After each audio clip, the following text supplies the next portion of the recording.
ప్రపంచ ఆర్థిక వేదిక సదస్సులో తెలంగాణ సీఎం రేవంత్ రెడ్డి కీలక వ్యాఖ్యలు చేశారు. ఆర్టిఫిషియల్ ఇంటెలిజెన్స్ ను వినియోగించి తెలంగాణలో పౌర సేవలను మరింత సమర్థవంతంగా మార్చడమే ప్రభుత్వ లక్ష్యమని అన్నారు.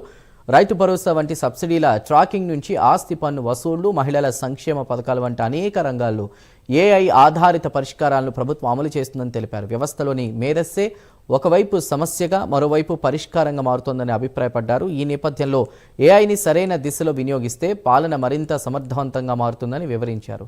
తెలంగాణ రైజింగ్ 2047 విజన్ను వివరిస్తూ 2047 నాటికి తెలంగాణను $3 ట్రిలియన్ ఆర్థిక వ్యవస్థగా తీర్చిదిద్దడమే మా లక్ష్యమని చెప్పారు సీఎం రేవంత్.